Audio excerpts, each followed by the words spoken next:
Hello, everybody. Welcome back to D&D 101. I am your professor, DM Tony, and joined with me today are the other three students in my entry level to Dungeons and Dragons. Let's go ahead and start off with, I didn't realize that was a bonus action, Jared! Armos is present. We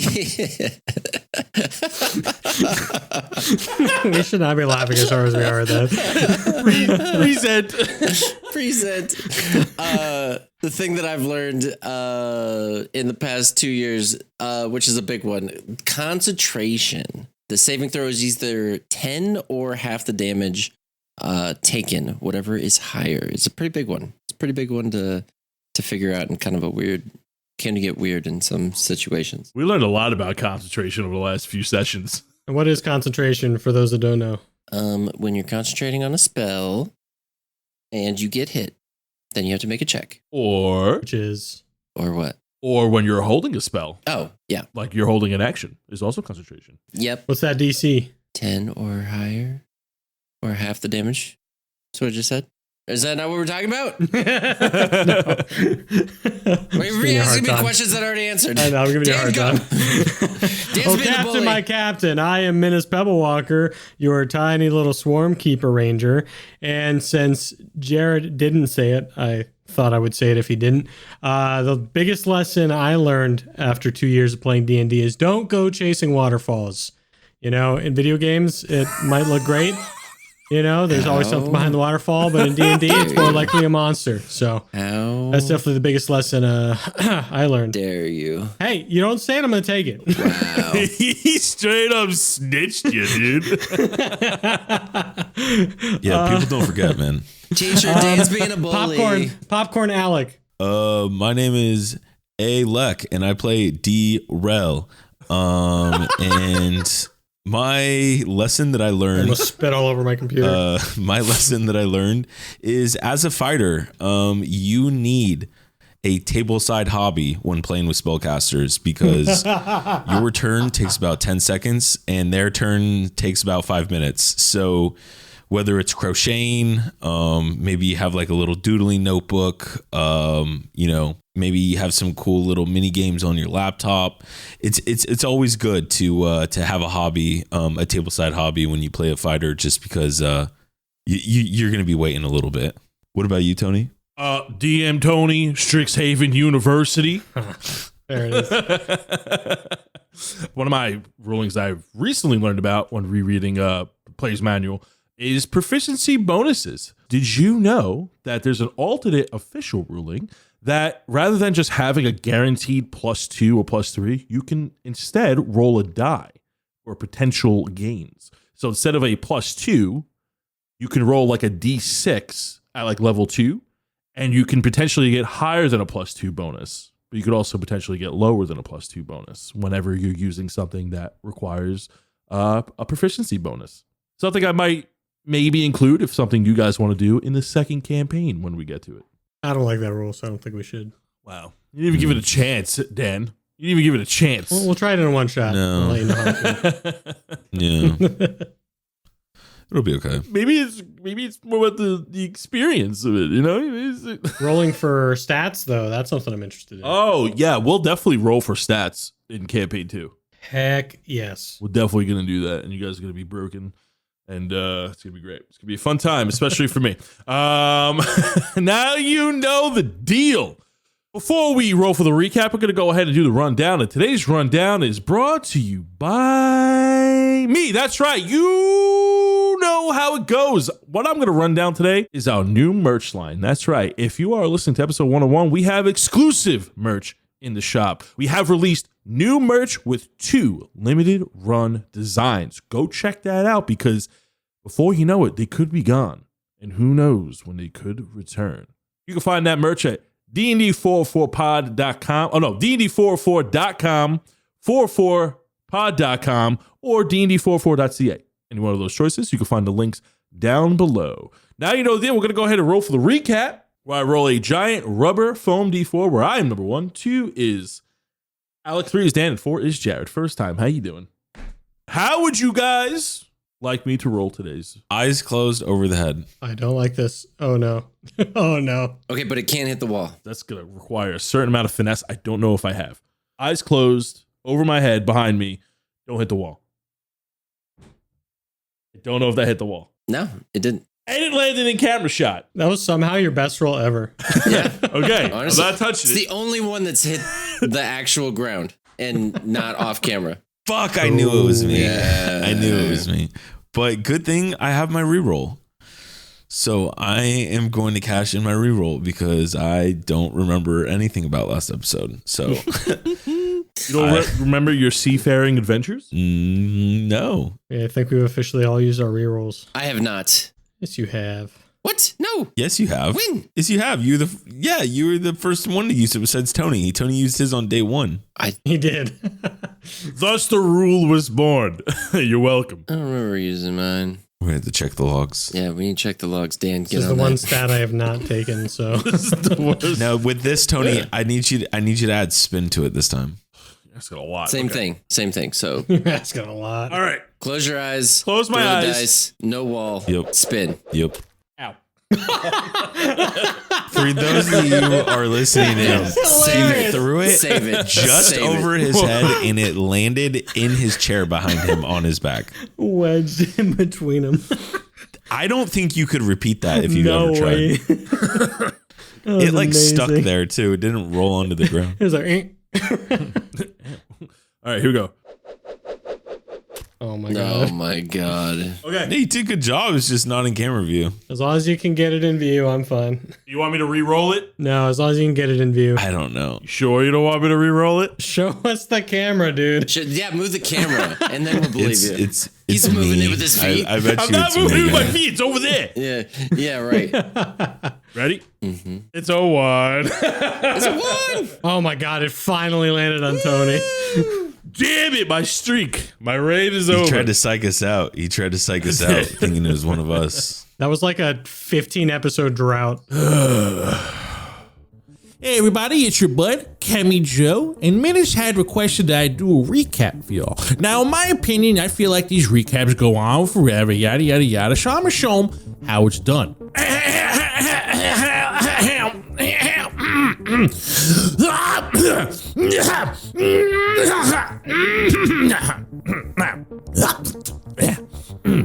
Last time on DND404, the Bloodshard Bandits have set a course to head for Scoraeus' chapel back home in South Trillis. They figured it would be on their way to the Sigic College. Oh boy, the Sigic College! I hope they visit me while they're there. However, they ran into some trouble about halfway through on their journeys. Oh, that's not good. First, they ran into Novo, who had a food cart, but it was in the form of a ship. Well, that's nice. That doesn't sound like too much trouble there, unless he made sushi. Dragonborns don't know too much about raw fish. You kind of just eat whatever they put in their gullets. But anyway, then they snuck past some rocks. Rocks? That's weird. Why would you sneak past? Oh, the bird. Oh, that makes sense. Yeah, they'll eat right up. After that, during the night watch, the Sids had their monthly rave. Oh, that's important. That's very important. You need to keep track of that. And Trail got caught off guard by a fish genie named Marif. The fish genie tried to sink their ship. Oh, that's not good. That's not good. You can't have your boat being sunk by a genie in the middle of the Evertone Sea. That's not good. That'll set you back. That'll set you back at least a day if that happened. Maybe more, And then what happened after the Marif? Okay, what's that? Oh, they fought off the fish genie. Well, that's good. That won't set them back. They fought off the fish genie and they made it through the night. Wow, that's great. I'm so glad for you guys. So, wow, I was on the edge of my seat. Oh God, they saw a pirate ship approaching the next morning. Oh jeez. Oh, but play that intro. Let's get on with the show. I'm getting imagining. Good morning, good afternoon, and good evening, and welcome to the world of Humbrea, featuring 3 first-time adventurers and 1 very patient DM. This is D&D 404. Fellas, boyos, welcome to session 101. We begin today's session at the crack of dawn. A bright orange sun had just breached the ocean horizon, almost blinding you with its flash. Just moments after, dealing with some sort of water genie named Marif, a large, menacing galleon approaches you, and it is coming at you quite quickly. The ocean is empty around you. There's no large rock structures. It seems to be gaining on your position very quickly. What is going through the minds of three of you right now? Minas is dreaming that he's in a Sid party with a huge giant Sid that he's on the top of, and Melora's hanging out there, and Kemi Joe. I forgot, yes, you went back to sleep after the immediate danger of a water genie trying to sink your ship. Marif did leave some type of sigil on the side of your ship. Drell, Armos, you are staring at this large, black painted galleon flying a red Jolly Roger and is approaching your ship. I get a bucket of water. I go down and find Minas, dump it on him. Are they attacking again? What happened? What's it? Melora? Oh no, that was a dream. What's up, Marmos? We got people in the distance. Come on. Okay. Oh, you're not gonna take Sid's glow sticks again, are you? Oh, sorry, that was in the dream as well. Sorry, I'm coming up. I was gonna say I look at Sid. All right, so we go back up, and the three of us look at the oncoming. Can we see if it looks like it's got weapons on it, or is it like is it just a ship, or does it got cannons? Like what are we? It definitely has cannons. So as the ship is approaching you, it looks like some type of warship. It is very large, massive, and it's taking up a large chunk of the sea in front of you. You can't make out any specific details other than the red Jolly Roger flag. So if we rested, we saw this before we rested? No, you are now seeing this for the first time. The thing on the So ship. we saw it, and then you said 2 Oh, I hours thought you went meant the by, ship. and now we I'm see sorry. the ship. Yeah, no, you know about the yeah. you know about the Okay. sigil, and you try to wipe it off, and you were unsuccessful Okay, so I could as it is magically placed there. then in the rest, I would have went in and got dispel magic into my book. I will say with the time that's passed and you were staying awake with Armos, I would say that you were able to change around your spells. So you see this large ship coming on that is approaching you rapidly. You would like to now dispel. Yeah. Okay. So you run over to the side of the ship as the ship is approaching you, and you go ahead and cast Dispel Magic, and sure enough, that does the trick as the sigil puffs away. Almost like soap water on a dirty surface. Sweet. Drell, is there an action you would like to take? Do we have cannons on the ship? Nah, you have a sloop. Like, how big is the ship? Like, front to back? Your ship? Yeah. Maybe from back to front, maybe about 60 feet, but like 40 walkable feet. Oh my goodness. This is wonderful. Is it, and it's morning time, right? Or is it night? Still nighttime? It's dawn. I know what he's gonna do. Okay, guys. If things go bad, we're going dark. What? Oh man. Minas, is there anything you would like to do? Yes, I would like to yell, guys, there's a ship! As I turn around and see the ship for the first time. Oh my god. So eastward, in the direction you are headed, almost blending in with the sunrise, is a large ship that seems to be eclipsing the rising sun. Large, menacing, this galleon is fortified with plate armoring around its hull. 3 large masts stem out the ship's deck with black sails off its threatening size.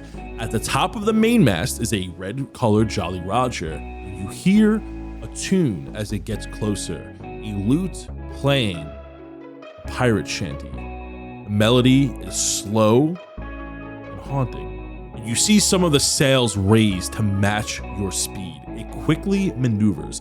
Despite its large frame, it's able to turn on a dime, revealing rows of cannons taking up about 3 floors of the galleon's hull. Too many cannons to count at a glance.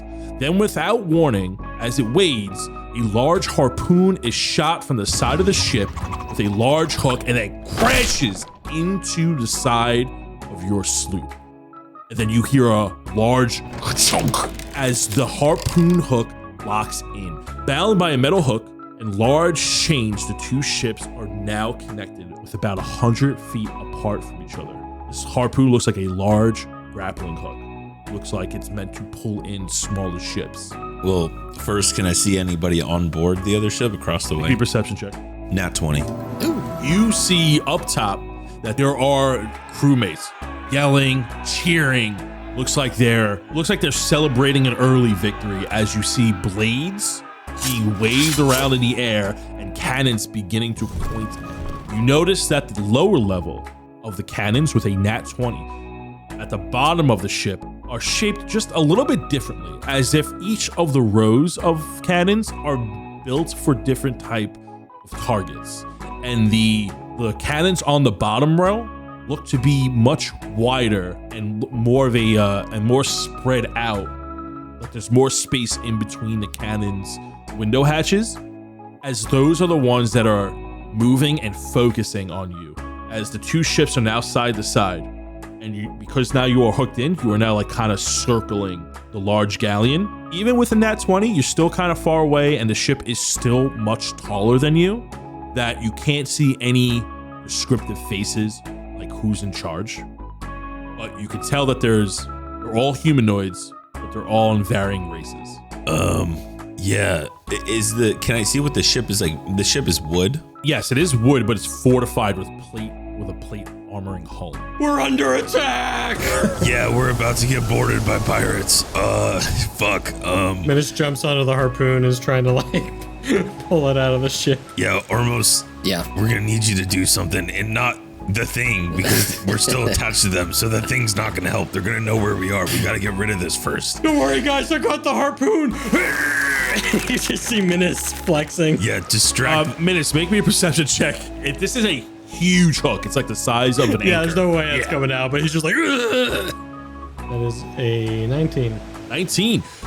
So this harpoon, this grappling hook, looks well crafted and very well designed. It has like these large 3-inch thick steel chains that go all the way to the back of the all the way to the galleon. And as you're trying to make a futile attempt to like remove that 2-ton hook from the side of your sloop, you notice that your ship is taking on a little bit of water, as now the lower level is a little bit damaged, and you start to hear the chain reel back. But then you look on the side of the giant grappling hook harpoon, and as some of the rubble washes away, you notice a sigil of the Red Dawn. Oh no, guys! Red Dawn incoming! We got Red Dawn! I recognize this symbol. Oh no! Alright, well, we're gonna go out swinging! Alright! And Menace is gonna try climbing the chain that's attached to the boat. Like, you want to go to the ship that's pulling you in? Yeah. You go ahead and try to jump onto the chain. Well, you jump onto the chain as you attempt to make your way across the ocean waters to get to the ship. I'll take out as many as I can, guys. You just get ready. I'll do what I can. What is he talking about? Like, what makes him think that I will let him have all the fun? And Drell goes into a rage because he's mad at Menace that he didn't ask him if he wants to go too, and he tries to run across the chains as well. That's the best. That's the best time you've went into a rage. Absolutely. That's awesome. What the heck, Menace, bro? We're not in combat, right? You're about to be, but I'm giving you a free action. Okay. So, Drell, you go into a rage as you're peeved at Menace and begin to also run across the chain. We're going to have you make athletics checks on your turns. What are you doing almost? So it is a chain. It's not like a rope, correct? Correct. Is the hook on the front side of the boat or the back side of the boat, like that we're getting pulled towards? Side of the boat. The side. But is it Side of the boat. in the middle? Towards the front. Towards the front. Towards the Okay. front end. Front starboard. Yes, the starburst side. Starburst. So, seeing Menace and Drell already sprinting across the chain, reluctantly roll my eyes, start summoning whatever I can. I want to cast so many things, but like, I also don't want to waste a spell slot. So I'll just run over there with them, I guess. Armos gets mad that he's now getting left alone on the sinking ship and runs with the chain with the group. Okay, everybody roll initiative. I got an 11. 16. 8. I bypass you guys. I'm just like bringing up the rear. Like, think you're about to take these guys out without me? Drell's like super confused because all Armos talks about is the range of his spells. So he's like, wait, can't you just do those from the ship? You have a crossbow, bro. They need to know it's me. Armos, you take up the rear running on this wide chain. You have about 4 feet of movement. You have to like Naruto run style up this giant chain. I'm gonna need you to make me an athletics check as you run with a DC 12 to see if you can maintain your balance and run up. I got an 11, but I actually rolled a 12, but I had -1 to athletics. But I'll just use my Dark One's luck. Use Dark One's luck, and you don't need to roll because you were off by 1 point. Oh, man. I got a 4 anyway, so. With a 13, you are able to catch up with Minas and Drell as the 3 of you are about 20 feet up this chain. 30 feet up this chain. Is there anything else you would like to do on your turn? You can't cut ahead of them because it is a single file chain, and you would definitely push them into the water if you try to run around. Now that I can see what's on the ship, oh, we're gonna do some things. Wait, this is all to size? I love when Jared asks that question. Yeah, okay. Because you know he's doing like questions in his head. It is. Well, say yes. Are you sure? I'm sure. Okay, I cast Sickening Radiance on the entire ship. So what's the range on that? Because you are currently 80 feet away from the ship. Oh, okay, never mind. I read it wrong. I can cast it 120 feet away. It's only a 30 feet radius. Sorry. I was gonna say. I was like, I'm playing this small nation. Oh my God. I was like, gonna man, say, this what? is gonna be ridiculous. So it's more like that. Yeah. So I was like, wait, something's crazy. Well, I mean, if I had some other abilities, let me tell you, I would definitely could cover the whole ship. Okay, I'm gonna do Sickening Radiance in a 30 feet area that hits everyone. So those listening, it'd be the people in the middle part of the ship are all getting hit with Sickening Radiance. Yeah. So you go ahead and cast Sickening Radiance in the dead center of the ship. Now, question. Yeah. Is this a 2D circle or more of a globe, like a sphere? It's a sphere. So it's a sphere that's 30 feet. So it would hit the lower decks. Oh, there's people underneath too. Yeah. It's a 3-story galleon. A dim greenish light spreads with a 30-foot radius sphere centered at the point of your choosing, within range. The light spreads around corners and lasts until the spell ends. This sphere to spread across 3 levels of the ship. Try to surprise them. What do my guys need to make? Constitution saving throw. They must succeed a Constitution saving throw. They rolled a 12. Fail. How much damage does everything take? 23. 23 points of damage. Nice. Good. And what happens if they've passed? Also, they suffer 1 point of exhaustion. They emit a greenish light from now on, but if they pass, they don't take any. You hear from the ship as all of these pirates that were like snarling and being happy and being menacing and trying to scare you with their cheers now suddenly become sick, and they get enraged as they scream in pain. It's like, and like one of them throws up from the Sickening Radiance. You see that a massive shift of the ship moves.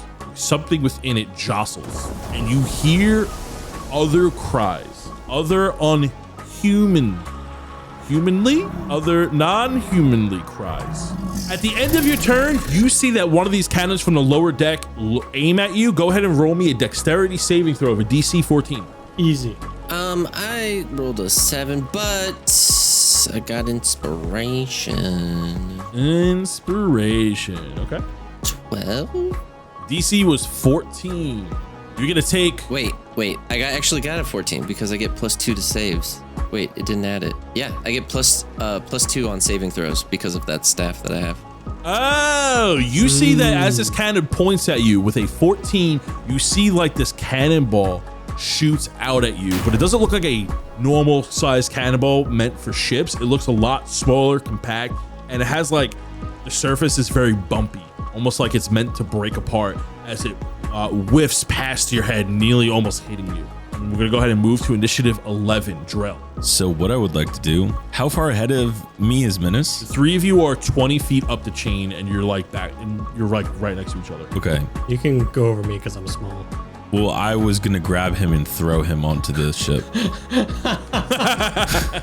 That's hilarious. You can definitely grab him. So yeah, so I would like to like run, and as I'm like catching up to Menace, I would like to pick him up and like by the scruff of his neck and like the belt loops on his pants and just like chuck him onto the ship. Don't worry, Drell. I'll go take care of as many as I can. Roll me an athletics check. DC 16. 22.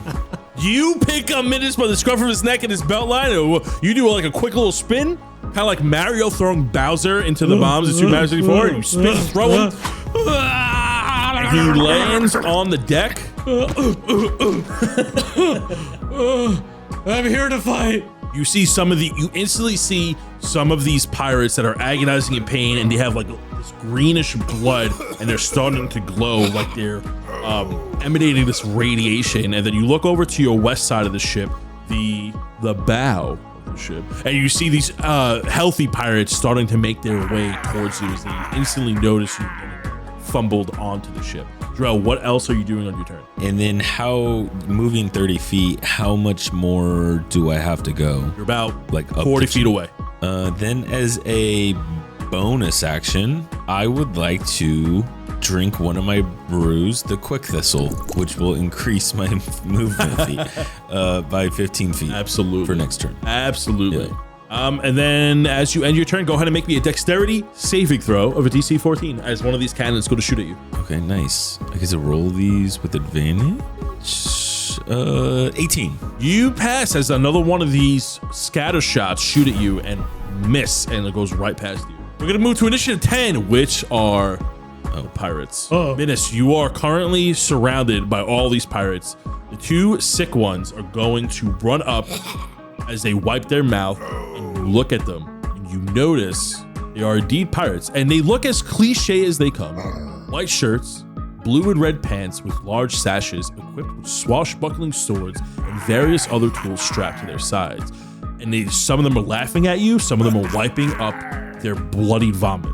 But they all look eager and full of malice as they look at you with their red eyes. And as they approach you, you notice that they take this wide stance as if they're balancing themselves as the ocean jostles the ship with the bobbing waves. They're going to make a series of attacks against you. You got the one right next to you who was manning the cannon. He's going to go ahead and make an attack against you. He's going to try to hit you with his scimitar with a 24 to hit and a dirty 20. He can make 2 attacks against you. Both those hit? Oh, yeah. Oh, okay. You're going to take 16 points of slashing damage total from one. The next one from the north side is going to run up. He's going to make 2 attacks against you. That's going to be, wow, another 24 to hit. And the second one misses with a 7. You're going to take 7 points of slashing damage. The third one's going to come up from the port side, surrounding you now. And he's going to attack you twice. That's going to be 17 to hit. Is the 17 hit? I'm sorry, Menace. Barely. The second one's going to be a 15 to miss, and you're going to take, just 5 points of slashing damage on that one. Some of the other pirates are going to move, and it looks like they're getting ready for different things from your east side, from the back of the ship. You see that one on the top end of the ship on the bow that's just outside the sickening radiance is going to move. He's going to move 20 feet towards you, just above you, and he's going to throw some daggers at you. That's going to be 18 to hit and a 13 to miss. You're only going to take 4 points of piercing damage. Missile snaring. Yeah. As the dagger gets thrown at you, it's 4 points, so you got to clear 4 points of damage.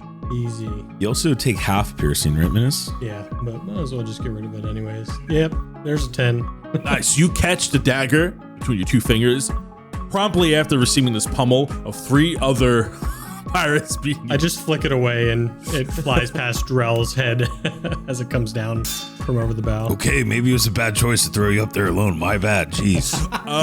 Okay, so going to the other pirates, there's 4 other pirates on the right side, and they're going to throw, you see they take out bows, and they're going to start shooting at you, Drell. 11 to miss. That's a nat 1. 21 to miss, because you have a 23 AC. Wow, 6 additional arrows go to hit you from the remaining pirates, and they all miss. Parkour. 2 of the pirates on the bow side are going to try to hit Armos. As 4 arrows fly his way, with a 19 and an 18, 2 of those arrows are going to hit Armos. How dare. You're going to take a total of 10 points of piercing damage as 2 arrows hit you as you run up the chain. Oh, piercing? Oh, well, that's half. Nice. And then we're going to move to initiative 8. As on initiative 10, you do hear the rumblings of something beneath the deck, assuming there's more pirates, but there is now a lot of commotion and the clashing of steel blades. We're going to go to initiative 8, Minas. All right. There are 14 visible pirates on the top deck right now. And they're all closing in.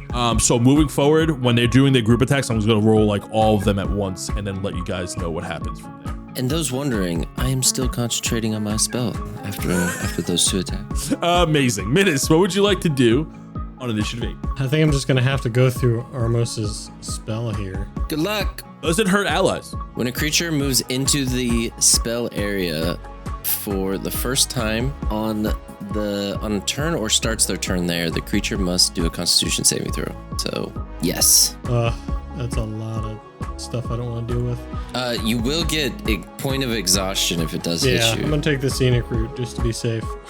Can't you do like a nice little skirt thing, doing maybe agility thing off to the side over there? If the DM will allow me to do like maybe Just like boop, boop, boop, boop, boop. an acrobatics check, I guess I could try and run along the railing. Yeah, this is your cool pirate fight. Go for it, Mike. Oh, dude, you could swing from the sail or something. Probably a rope somewhere. Oh my gosh, do they have a rope? Yeah, of course. It's like 3 huge masts filled with like little sails and stuff. Absolutely. Go ahead and make me an acrobatics check of a DC 14 as you try to ride the railing of the pirate ship to try to get around them. Yo, put your sword in your mouth. Be awesome. It's an 11. So with an 11, you go to hop onto the railing. You're like, haha, you stick your dagger in your mouth and try to be all pirate-like, and you fall into the water. What? It makes me fall into the water? All right, I'll tell you what, luck check. Roll 11 or higher, you fall back onto the deck prone. You roll 16. a 10 or lower. Fall to the water, okay, 16. You fall back onto the deck prone as you slip off the railing. Ugh, I should have never done that. A lot of improvising here, I'm sorry. I promise you I'm more dangerous than I look. And I'm going to bonus action Charlotte Stride at 4th level. So then the 3 around me immediately take 2d6 fire damage. You're about to be skewered all flames as your moves light up in fire. They take how much? 10 points of fire damage. And then I'm just going to take I'm going to get up. So I'm going to get up with half my movement, which gives me about 25 feet of movement. And I'm going to... Oh, the radiances really throw me through a loop here. I'm sorry, but I'm not sorry. I guess I'm just gonna stay here, unfortunately, because I just can't afford to get stuck in the radiance. It'd be okay if I was going through it, but getting stuck is not gonna work. So I will take my 2 attacks. My first attack on the one directly to my left, and my rapiers are out now. And that's going to be a 29 to hit, as it takes 13 points of piercing damage. Can't use a hunter's mark because I'm concentrating, so I'm just going to keep attacking this guy if he's not dead. It's not, but he looks hurt. That's a 19. To hits. As this one continues to take 10 points of piercing damage. Ooh, takes another 10 points of piercing damage. Coughing up blood, but smiling at you. And then my SIDS will move me 5 feet into this guy's space. So I'm like hiding under his belly. Gotcha. So you're surrounded by 3 orcs at the moment, and Ashland's Stride makes it so you can't take attacks of opportunity. Opportunity attacks, yeah. Awesome. So you go ahead, you try to back up into the corner of the lower part of the top deck, and yeah, you are now step back as your feet are on fire. Yep, that'll be my turn. We're gonna go to the top of the round and initiative 20. The grappling hook that's connected to your sloop now pulls in, and the ship is now 20 feet closer to the galley. This shortens, Drell and Armos, this shortens your trip by additional 20 feet. So you are now that much closer to the galleon as you are running up. Then you hear, then we're gonna move to initiative 18 as the haunting melody of a lute begins to strum. And you hear as the cords are plucked Armos, you notice that your sickening radiance is being targeted. What level is that spell? High. It would be the most I can cast is 5. Yes, it'd be a 5th level spell. He has to roll for this. You hear the haunting melody of a lute as it slowly strums but reverberates off the hull's walls, and you feel it like then you hear this haunting song playing like almost within you. You see that he tries to dispel. You hear this haunting melody as it tries to dispel your magic. Almost you instantly recognize that he's trying to get rid of it. However, your sickening radiance holds through the dispel as it's still there. However, you felt like you almost lost your concentration for a moment. And then you hear a very angry snap of the string. You don't know exactly where it's coming from. And we're gonna move to initiative 16, Armos. All right. So my spell's still up, and since it's my turn, anything that's in it. They continue to take damage, or they have to remake? Oh wait, no, I'm sorry. They should have taken damage on the start of their turn. We could just do it on mine, I guess. Okay, so since it was supposed to be on their turn, that would have changed some things for Minas. So we're gonna do it on your turn now. That we'll do at the start of their next turn. Yeah. Moving forward. Okay, so how much damage are the pirates taking from your sickening radiance right now? Do they have to do another Constitution check, or they just take it? They have to do another one. Come on, the whammies! Woo! Dirty 20 on the pirates. Rolled an 18. They survive. Okay, sweet. All right, so I should be right behind Drell. God, Armos, calm down. I'm almost there. Don't push me off the fucking chain. So I'm gonna cast Synaptic Static, which is an instant ability, so it won't take down my other ability. It's an AoE 20 feet, and I'm gonna hit everyone on the starburst side of this. Nice. Port side, but yeah. Oh, okay. Wow. Yeah, boat lord. Oh, Lord. You mean the porter side? They have to make an intelligence saving throw. If a creature has an intelligence of 2 or lower, they cannot be affected by the spell. They failed with a 6. On a fail, they take 34 points of damage. 34 points of damage, you say. Minas, you look around you as this synaptic static goes off. The 2 pirates in front of you that were caught in the sickening radiance, now dead. They drop to the floor as they seem to shrivel up with this mind electricity. The one in front of the cannon also dies, but the other 3 remain in the middle of the ship. However, they look very, very messed up. So they're muddled for a minute. We're gonna move to initiative 11. Actually, wait, I'm sorry. At the end of your turn, go ahead and make me a dexterity saving throw with DC 14 as one of these cannons go to shoot at you. Easy. Dexterity saving throw. DC 14. I got a 1. You take. Nice. You're gonna take 14 points of bludgeoning damage, and you are now knocked off the chain as you fall into the water. As this shot hits you, and it immediately breaks apart like a scatter shot and knocks you off the chain. As a reaction, can I try to grab him? Yeah, I'll say because you can make your tail long. Go ahead and make me a Athletics. acrobatics. Fuck. Make me an acrobatics check of a DC 14 to see if you can catch Armos as he gets knocked off after he gets pelted in the chest with this scatter cannonball shot. I'm gonna use luck point.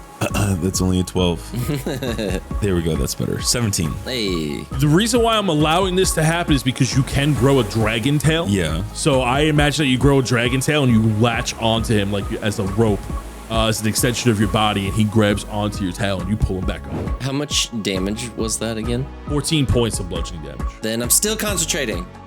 Okay, we're gonna move to initiative 11. Drell, after you use your reaction to catch Armos, what are you doing? Okay, so I'm immediately going to sprint up the chain, and as I come over the side of the boat, I'm just gonna point to the pirate right in front of Minas, and he's gonna have no idea what I'm talking about, but I'm just gonna scream marmalade, and then I'm just gonna run up and just hit him. I love marmalade. And go ahead and roll a hit. That's a 21. It's First one is 17 damage. dead. I love marmalade. As you hit him with your frost axe. Nice.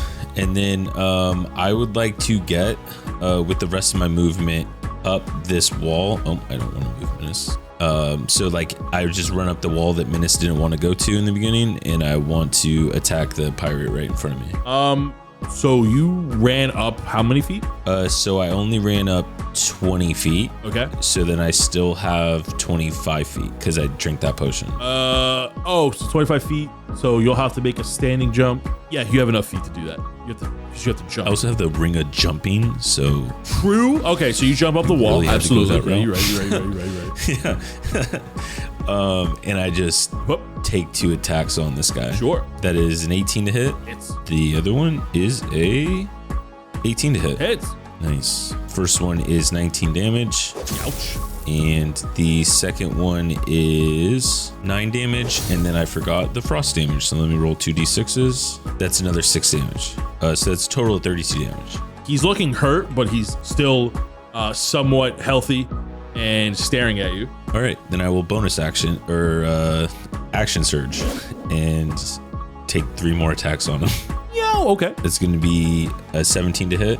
17 hits. Nice. That's 20 more damage.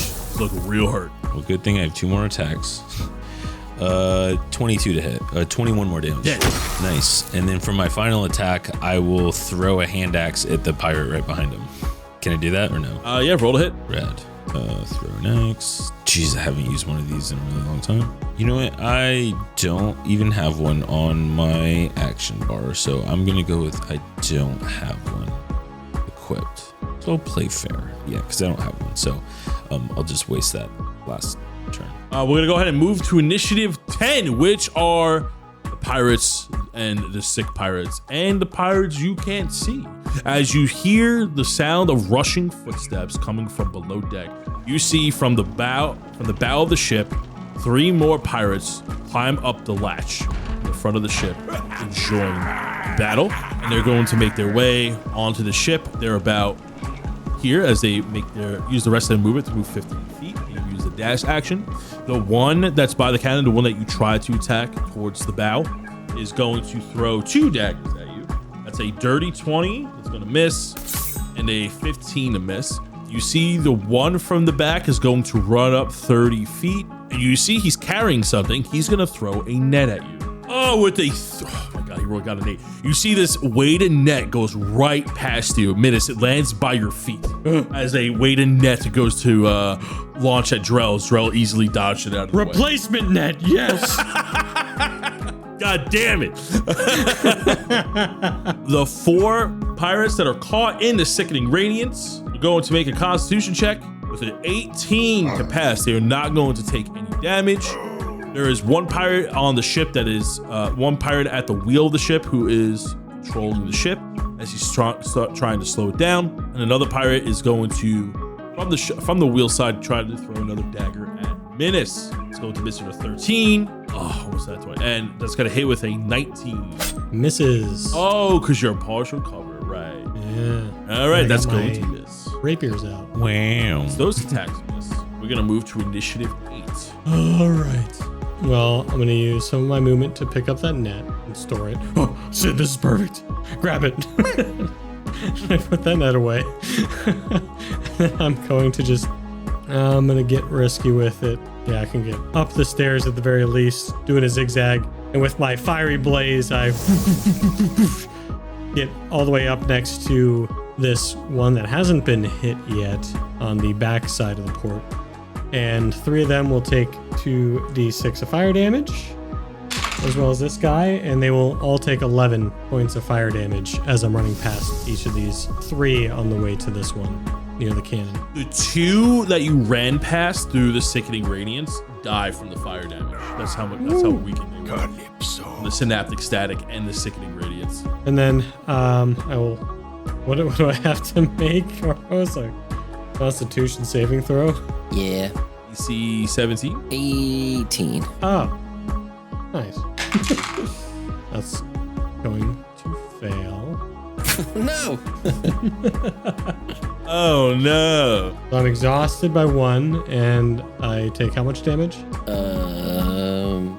Oh, look at that. Ah, worth it. So I start attacking this other one with my rapier attacks. It's going to be an 18 to hit and a 22 to hit. Guys are hitting too hard. I can't use their reaction. As it takes 30 points of damage from my rapier attacks and 1 point from Sid. I'm going to slice and dice you and eat you like my favorite steak. Not if I dice you first. Bonus action offhand attack.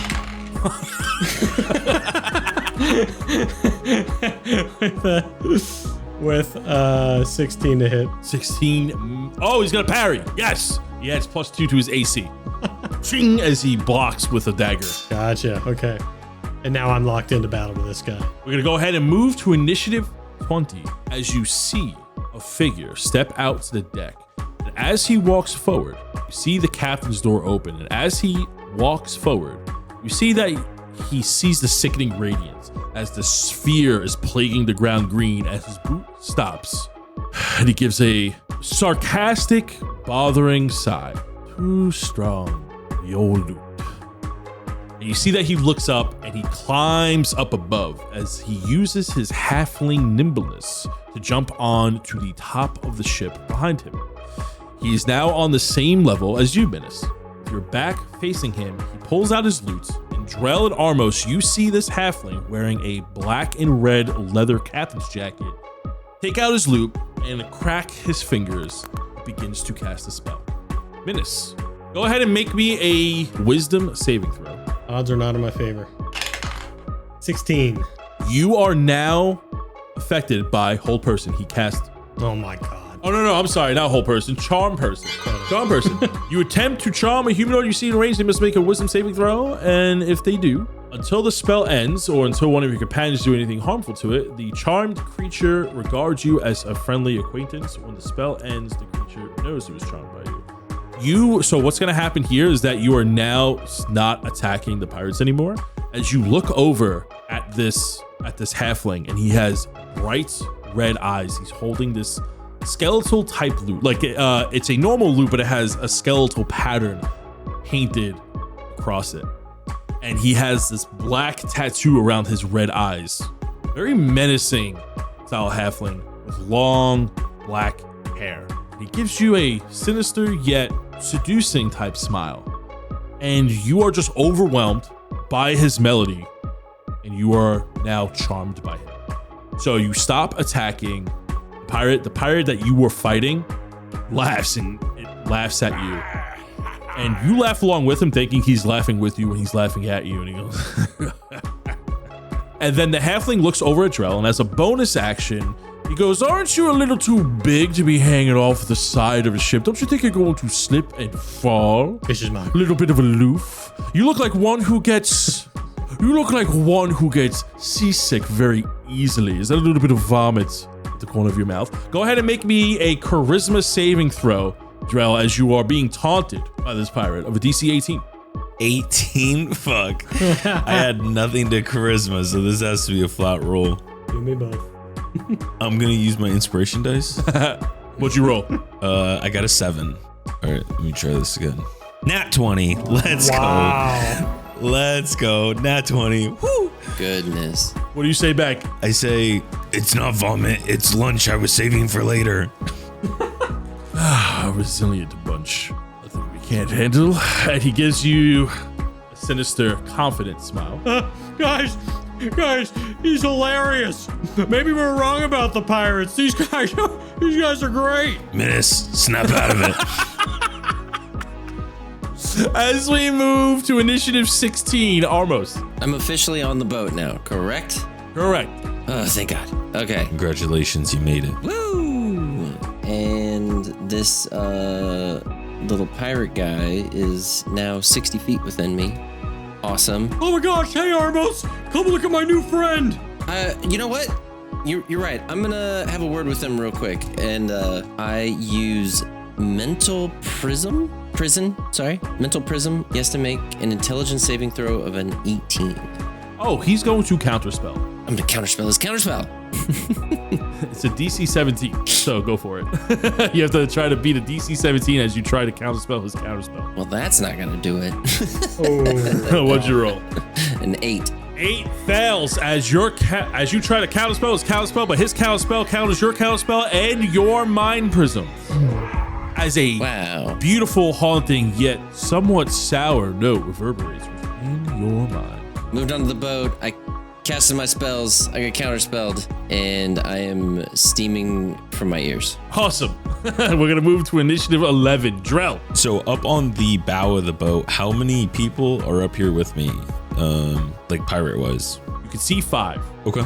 I'm going to run up to the 2 closest ones in front of me, and I'm going to just split the difference between them, and I'm going to attack the one on the left-hand side that's up against the side of the ship first. Sure, go ahead and roll a hit. Oh my gosh, it was so close to that 20. 18. And then second attack is a 29. Oh, wait, 18. He's going to use a reaction and parry. Shing, as he blocks the attack. Son of a bitch. And then my third attack is going to be another 18. So... all right, so at least one still hits. That is going to be, good damage. 24 damage to hit him. And I would like to make that a menacing attack. So when you hit with a weapon attack, you can expend 1 superiority die to add to the total damage, and the target must make a wisdom saving throw of a DC 18. On failure, it's frightened until the end of your next turn. He is immune to being. Okay, well, it still takes 7 damage. It's additional 7 points of damage. However, he is not scared of you as his eyes glow blood. Then I'll just have to kill him. Easy. We're going to go ahead and move to initiative 10. Drell, we're going to start with you as these 5 pirates gang up on you and move around you. So you see as these 5 pirates begin to circle you, they're going to make 10 attacks total against you with their scimitar. 8. Come on, I'm waiting. 2 24s are going to hit. Okay, so as a reaction, I am going to use my Dragon Tail, and if a creature you can see within 10 feet hits you with an attack roll, you can use your reaction to swipe your tail and roll a D8, applying a bonus to your AC to the number rolled, potentially causing the attack to miss you. Thank you for reciting that. We've only been using it for 50 episodes. I appreciate it. I'm kidding. You know, hey, sometimes if people forget, I like to read it every once in a while. I'm joshing. How much are you raising your AC by? 8. Yeah, that's going to miss. I have a DC of 31. Yo, you look so cool right now, dodging all these attacks as 5 pirates gather around you. They're saying "R." They're snarling in your face. Blood is coming from their eyes and mouth as they're roaring and trying to intimidate you. As it falls onto deaf ears, as you're just like dodging and knocking away their attacks with your dragon tail and just clearly outclassing. I like to think I'm just like breakdancing, like windmill breakdancing, just dodging everything as they try to hit me. Or what's that movie where the guy's like sliding his head back and forth on the guy's collar as he's like Dragon Ball Z, yeah. Yeah, that's what I like to think I'm doing. There's suddenly a yellow Camaro that you slide across on the bow of the ship. Amazing. Okay, we're gonna move to initiative 8, which is Minas, which is technically now one of my pirates because he's charmed. You are infatuated with the captain and crew. It's like, this guy's great. Under the guise of charm person, you are technically now allied with the captain and his crewmates. And is there anything you would like to do? I'm gonna look at the guy next to me who's laughing, and I go, "Hey, you think you're better than me? Captain likes me more." And I'm gonna start attacking him. And I'll take 2. I'll just take 1 first. I'll take a rapier attack. That's a 17 to hit. 18 to hit. 18. He's going to parry. Okay. What's his AC now? 19. 19. Okay, so I'll take a second attack. 26 should hit. That will hit. He takes 9 points of piercing damage, and I'll use a bonus action attack on him as well. And that is a 22 to hit, and he will take another 12 points of piercing damage. That's 21 with my rapier. Is he dead yet? Not yet. Real close. He's holding on. Sid hits him for 1 point. Oh, yes! Yes! Classic Sid move, Sid's dude. done it! Oh my god. You landed Sid exactly was what it? I'm like, fudge. Which Sid was it? And the reason I'm asking this is because if you have not checked it out in the Discord, Minas, aka Dan, made a huge list of like almost all of the Sids. I do have a lot of Sids, yeah. You need to add a little marker to his that he got to kill. Yeah, right. I should start marking which Sids get the kills. They all keep like tallies on their arm, like tattoos. Right. Mr. Sid comes up with a mustache, and as I'm slashing with my rapier, I fling him up. I slash across his chest, and Mr. Sid on the tip of the rapier jumps off, does like a triple flip, and then brings his own tiny little rapier, like a little toothpick, into the top of his head. Classic. Captain, look how good I'm doing! And I'm gonna run up to the guy at the wheel. See, look, these guys suck. I'm better. Make me your first mate. And I'm gonna do 2d6 fire damage to the guy at the wheel. Okay. And that's 7 points of fire damage to the guy at the wheel. You go ahead and run up to him as you see the captain kind of has like a worrisome face on it, like kind of wincing. And he's like, ugh. And we're gonna move to initiative 18, which is the captain. He's going to look at you, Menace, and he goes, would you be so kind as to not set the ship ablaze and perhaps not attack my crewmates, although you are certainly my favorites. I still need the ship hands. I'm going to clarify something because you're under the guise of charm person. So that's the only reason why I'm going to have you make he's trying to persuade you to not attack his crew. Yeah. And normally I can't control the actions of another player. But because you are charmed, go ahead and make me charisma saving throw. Yeah, right. With disadvantage, it's a DC 17. Oh, you ready for these both to be crazy? I have a 0. They're both going to be a 17. No, that was a 3. You are absolutely charmed. Oh, okay. I'll stop attacking them. Sorry. He goes, good, lad. It's a good big future. I do. And as he turns around, he's going to use an action on Armos. Now for you. Most troublesome with your plague. Disrupting my guests down below. Can't have cargo running ill. He takes out his loot and he begins to play. Armos, make me a Constitution saving throw. DC 17. 24. Wow. Did not see that coming. Oh, Okay, cool. Wow. You are going to take half of 27 points of thunder damage as this cacophony of music blasts within your ears. Take 13 points of thunder damage as it gets halved. And you see that he makes a movement. He tries to position himself better as he moves 30 feet towards the starboard bow of the ship. I'm not concentrating anymore. Oh, you failed it? Yeah, the sickening radiance. Yeah. Oh, no. Yeah, get this shit out of here. Yeah. Okay, Sickening Radiance is now dropped, and we're going to move to initiative 16, almost. When it drops, they lose the exhaustion also. So that goes for Menace. Oh, sweet. Oh, you know what? I'm going to do this. I'm going to use my staff, and I'm going to use Magic Missile. Oh, how many charges from the Staff of Power are you using for Magic Missile? While holding the staff, you use the following action to expend one or more of the charges to cast the following from the spells using the spell save DC and spell attack bonus. And then it says Magic Missile, 1 charge. So you cast Magic Missile at first level. 3 magical darts that automatically hit. Who are you hitting? One is going to be Menace, and then... Lame. Yep. Lame. Yep. And then the 2 other people that were in the Sickening Radiance. Okay, so it's 1d4 plus 1 damage. The dude to the north takes 4 damage. The dude to the east takes 3 damage. And Menace gets... Do you want to roll it, Tony, or you want me to roll it? You can roll it. 4 damage. Good, yay. What happened? Why am I next to you? What's going? Oh, you jerk! You forced me into friendship. Not okay. What do you mean? We're best friends. No, I'm not. I know what you're up We're to. best friends. We've had all this time. Don't you remember? As you see that the captain kind of withdraws himself and puts the loot behind him. It's me, your friend. Not anymore. Shing shing. Get my rapiers ready. Shing shing. That's the end of my turn. That is the end of your turn. We're gonna move to initiative 11. Drell. Okay, sorry, let me put my knitting stuff down real quick. All right, so I'm now surrounded by all the pirates on the bow of the boat, right? Correct. Okay, Jarrell is completely in his element, so he's having a great time.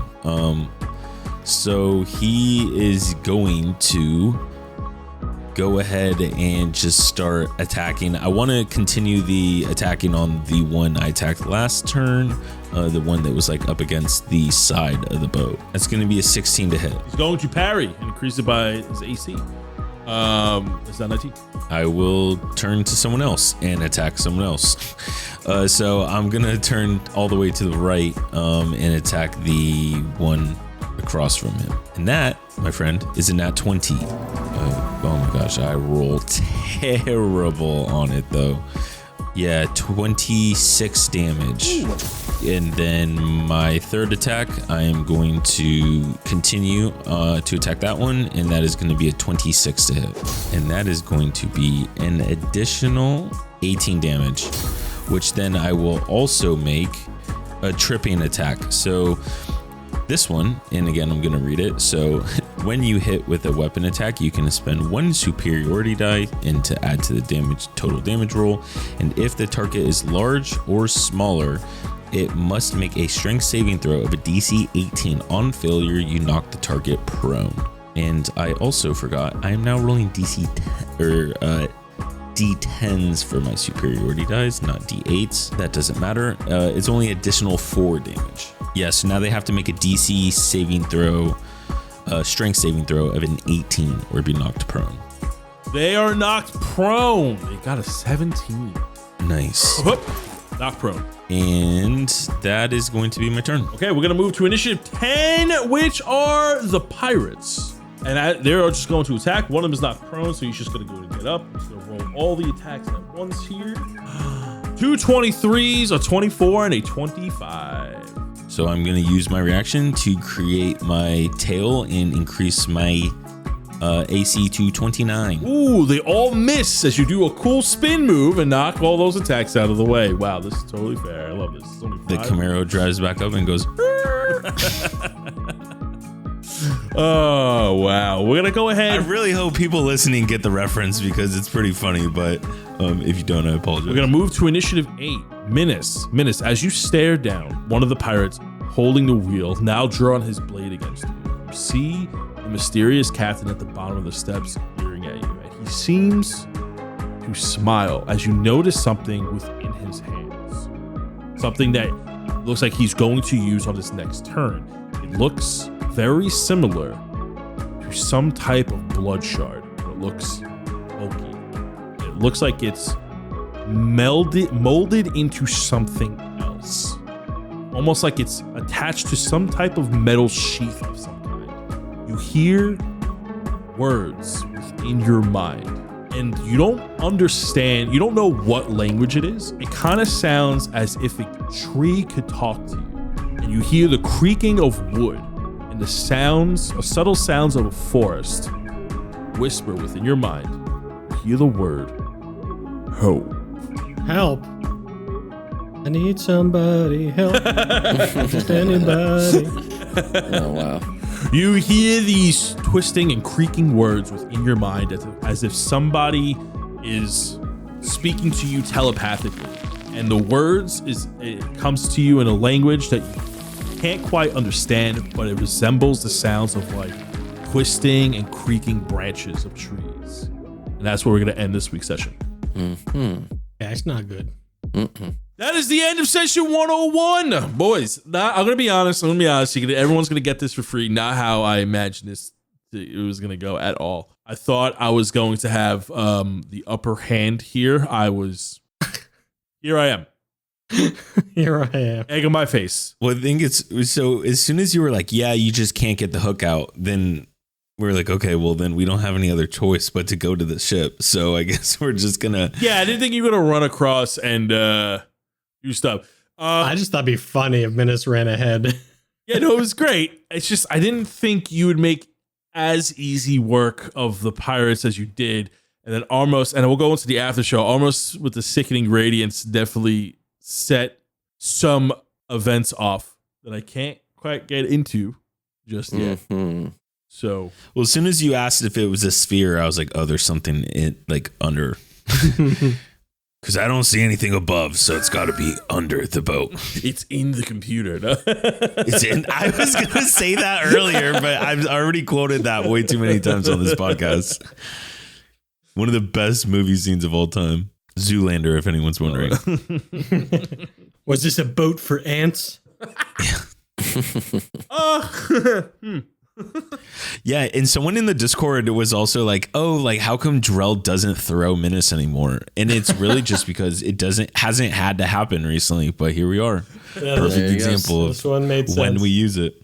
We got a 2 for recommendation kind of. Oh yeah, let's go ahead. We have time for one person's rec. Yeah, there are 2 animated shows that I think are double-handedly saving the superhero genre. One of which is Invincible. If you haven't seen Invincible, definitely go watch that. That's a quick one. But the other one that surprised me. Is that the guy that plays for the Eagles? Yeah. Mark Wahlberg. Yeah, that's Mark Wahlberg. Mark Wahlberg as Invincible. That is a good ass movie. That's hilarious. Amazing.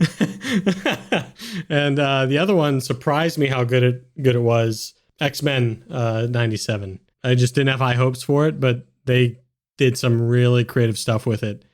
And it's one of the best shows on Disney right now, by far. Is the new Deadpool Wolverine movie's not out, is it? It's coming out third quarter of 2024, I want to say. It'll be out soonish. I want that popcorn bucket. Oh, dude, it's crazy. So like, okay, I also, speaking of that though, I didn't know Deadpool is the bad guy in X-Men Origins, right? Yeah. Yeah. Mm-hmm. Technically, yeah. Dude, They've retconned it. just didn't, for some reason, I just did not know that. So in the movie, in Deadpool 2, He's like a good guy that then goes bad. Yeah, Because he gets like transformed. Yeah, they ruined Deadpool in that. It was super annoying. It was so bad that in Deadpool 2, he goes back and shoots him multiple times. And he's like, "Hey, Wolverine." And he's like, do. And then comes back and shoots him like a bunch more times. He's like, "I'm just fixing a bunch of mistakes." And then he goes and then he leaves. And that was hilarious. Speaking of that same movie, they also ruined one of my favorite characters of all time, Gambit. And Gambit got his re-uppance in this animated series as well. They've never had such a good portrayal of Gambit. So really happy they did my boy justice. Wait, you don't like the guy who plays Gambit in Origins? Because I think he's good in Battleship. I actually really like that movie. I don't think he's a bad actor. I just don't think not a he was Gambit role. good for Gambit. No, and the way they wrote Gambit was terrible. There's a lot. Origins is one of the worst just movies I've seen. X-Men Origins is so bad. Listen, they didn't get the best actor for Gambit, and I'm really upset. You don't like that guy? Dude, Thomas Middleditch could just smoke that role. Is that the guy that plays Loki? No. Channing Tatum was trying to play Gambit. Yeah, he wanted to play Gambit. He really wanted to, but it just never worked out for some reason with the studios. And you think Channing Tatum would be a better Gambit? That's wild, bro. I think Thomas Middleditch would be a better Gambit. I don't know if he would have been, but it's hilarious that almost happened. Yeah. But I made my mom watch up to episode 5 of X-Men 97, and she was sobbing at the end of episode 5. So whoa, I hear that's a sad episode. Yeah. Wow. Spoilers, dude. Spoilers. My mom cried. Spoiled. Yeah. Now I got to get the tissue box ready at the end of episode 4. You made Mrs. Mom cry? What the fuck, Dan? I didn't make her cry. The show made her cry. What the fuck, dude? Why would you show your mom something sad? Fucked up. Fucked up. Wow. You like puppies, Mom? Well, check this shit out now.